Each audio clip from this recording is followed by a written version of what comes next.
Okay, let's see how this Ford Ranger tows. Hey, it's Tim, Pickup Truck Plus SUV Talk. I'm here in Utah driving the 2024 Ford Ranger, and in this video we're talking towing. I'll tell you the towing demonstration we'll do, this versus a Tacoma, backing it up, and we'll get down the road with what basically is a teardrop camper. I asked them for the weight of the camper, and they're like, I don't know. I'm guessing this camper is probably about 2,500 pounds. It's got some off-road tires to it, so it's a teardrop off-road type camper, and I'll show you some video of that as well. This is the 2.3 liter EcoBoost engine. It's also available in a 2.7 that's not out until later in the summer. So we're just basically doing a lot of driving today with the 2.3. I have in this, or on this channel, excuse me, a video of driving empty. I have marketing talking about it, brand manager talking about it, what's new this year in a 2024 Ford Ranger. I reset the odometer. It's only like a 30-mile drive. But that'll be interesting to talk about up and down through the mountains, towing with tow haul mode engaged, and fuel economy after I drive 30 miles. It's not a great towing test, I will give you that, but it's what I got today. So let's go ahead and get down the road.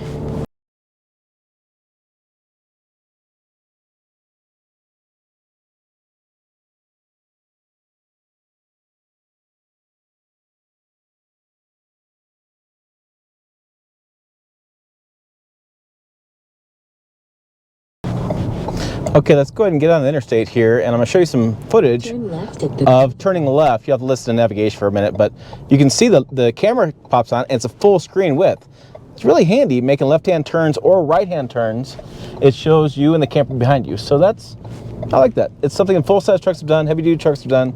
It's nice to see the Ranger do it. So let's get up to speed here, 30, 40. I'm not all the way full throttle.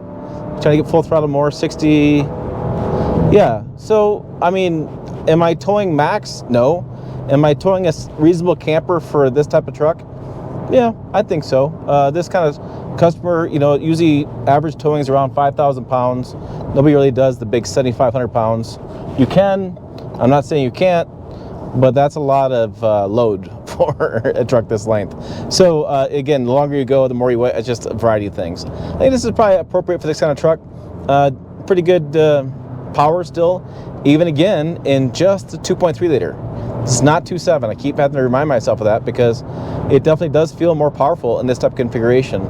With the 10-speed transmission, not really hunting for gears. I'm not sure I can really tell you. I'm in 8th gear right now. A lot of times it's Ford in my power boost as well. When you did tow, they took out the top 2 gears because you didn't have much return there. You know, you still need to keep the gearing ratio set in a way that allows you to get the speed when you're towing. So similar thing that the F-150 I had in 21, similar to what other brands have done with 10-speed transmissions. Feels pretty confident behind the wheel. No concerns there. Visibility is pretty good as far as window visibility is amazing. The mirrors, I love the mirrors. The mirrors are really good shape. They're not like narrow or they're not like big trailer mirrors you can't see around. I like that for sure. Currently showing 24.3 miles per gallon. Again, I'm still going downhill. So let me wrap this video up and I'll go uphill, and we'll talk more about this camper and trailer setup when I go back up to Log Haven here in Salt Lake City, Utah, USA.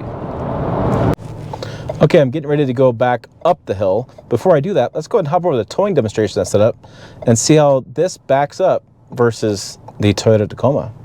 Yeah, they have a 2024 Toyota Tacoma at this event, so it's interesting footage that you'll probably want to see.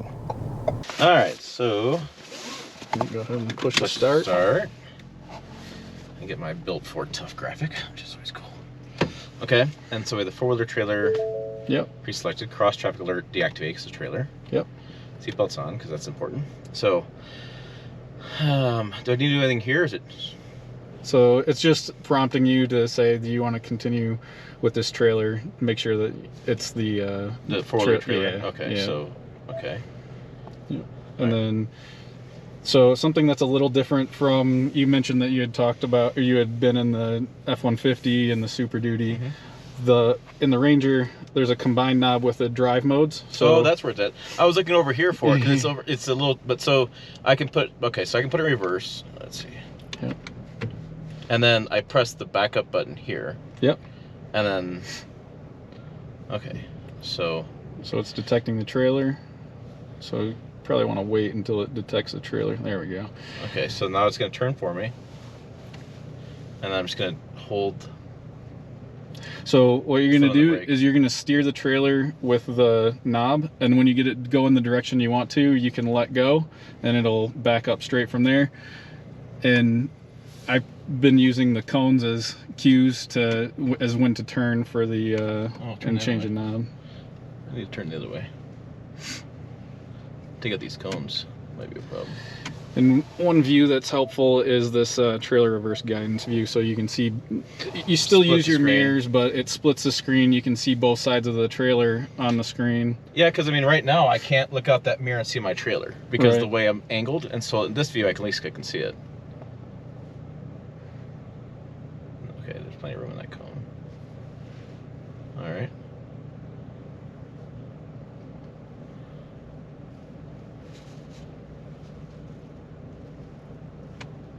I think we might be getting close on that side, your side. Yeah, I'm not bad though. Not worth people making fun of me doing it.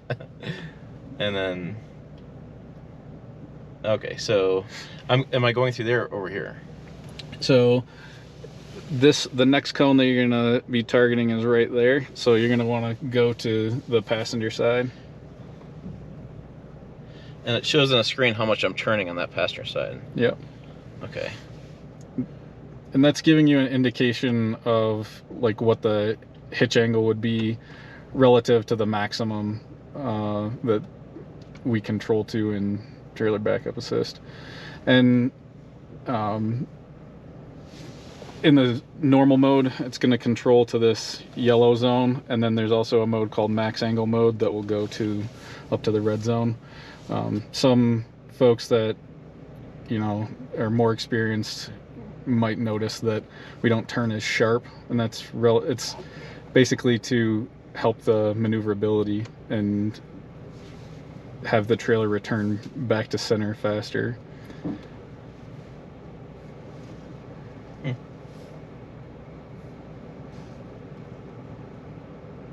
The cones are hard to see, but the orange cones are easy. Okay, so am I going all the way back? Yeah, so from here, I think you just want to line up. I would probably use my mirror at this point and look at that. Put the trailer tire by the sensor on that, right next to that yellow arrow. Yep. Yep. And when the wheel hits when the wheel goes back far enough, it'll trigger a flag. You'll see it flip up. Maybe I didn't hit it. I think I missed the arrow. Okay. That's all right. So that's, I mean... You're in the spot. Yeah, I'm in the spot. No flag for me. Oh. Let's pull forward just a little bit. You can try again. I think he's gonna hit it. There we go. Yeah. Okay. So this is single axle skidoo trailer. That is gonna... This is a similar course. I did both of these courses this morning. Try and make them as similar as possible. Yeah. No, this is old school challenging. I mean, you know, you can get used to it and you do it, but the trick is you can't see the other tire so well. Right.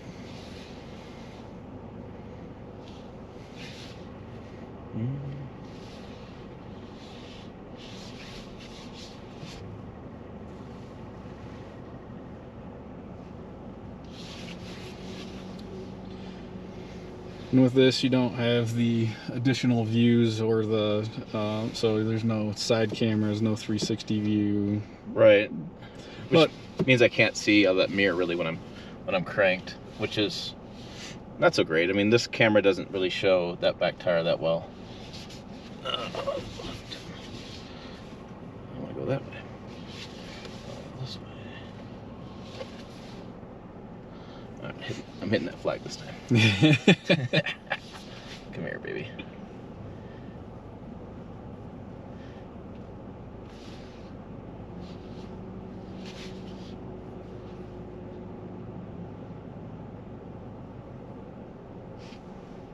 Oh, come on. I was going that way.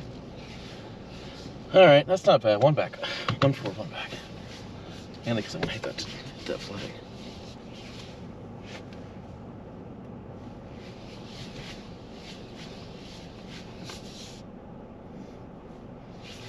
Doink. Doink. There it Doink. goes. Yeah, so it's a lot more effort. This is more old school towing. I mean, the cameras do help both brands, but 360-degree and the turning the button, I mean, that's going to make it makes it more open for a larger range of customer to do this and feel less pressure to get it done right the first time. And then, you know, the story of the old man sitting in the lawn chair with a case of beer, watch people back up trailers and having a great time.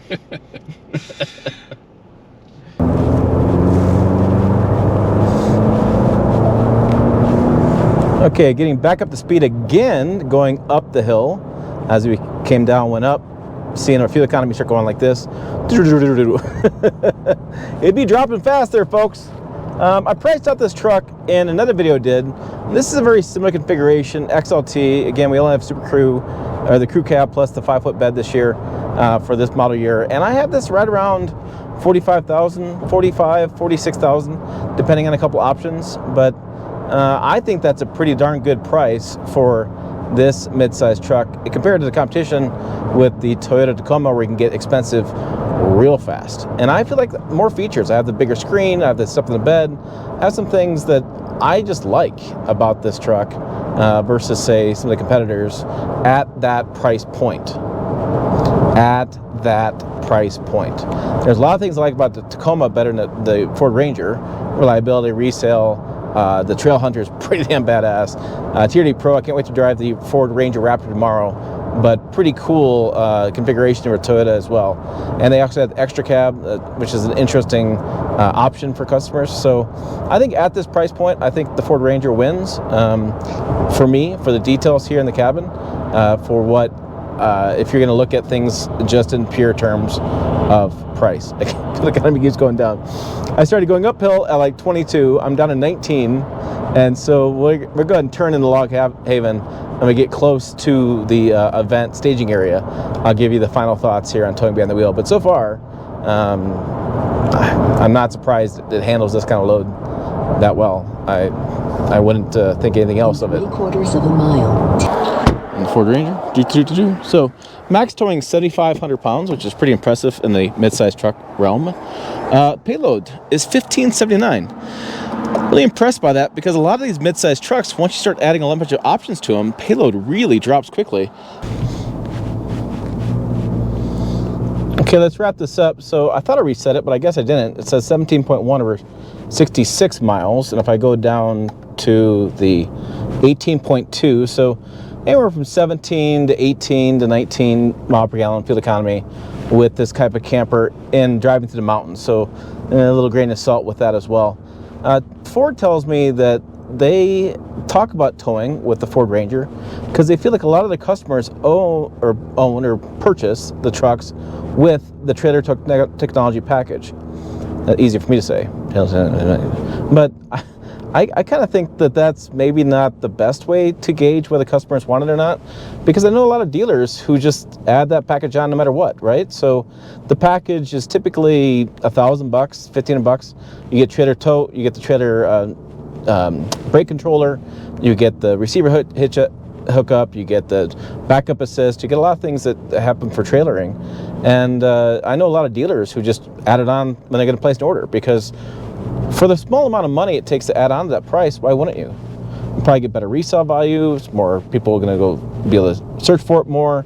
It's even more wanted if you have a trailer package for the next customer, not just you. If you never use it, so what? You have it. In the one case you would need it. So I don't know. It's interesting. I'll be curious. Guess what comments down below about whether you would tow with this or not. I'm hearing from a lot of customers as well, and a lot of viewers in this channel who are saying that they want a Ford Ranger to tow around stuff because they're sick and tired of spending the extra money for the Ford F-150. They'd rather go smaller, fits in the garage, easier to park, and it tows 7,500 pounds, which is pretty much good for a lot of campers, as long as, again, my issue is with like tall campers, lots of wind hitting the sides of that camper and moving you around. But I don't know, I feel like this is probably a sweet spot for a lot of people that don't want to go full size, don't need the big truck, want to still be able to reach in the bed and grab stuff, still tow 7,500 pounds, and yeah, payload's about the same.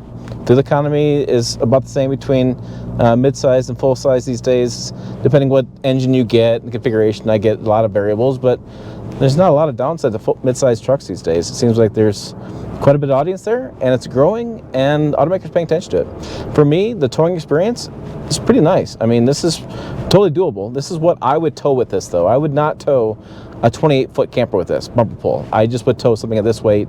This is a very reasonable drive, very comfortable, and it just makes a lot of sense for what they've done with this type, again, this camper setup configuration. Skidoos, small boats, this is what this truck I think can do really well. And yeah, overall, good visibility. Ford's done a really good job with this package, and really good job with this Ford Ranger, and they should be proud of themselves because I think they did really great. I really am struggling to find stuff I don't love about it. I think it's really good. So for more good stuff, see what I did there? Check out the videos over here, website down below as well, pickuptrucktalk.com. As always, thanks for watching. I will see you down the road.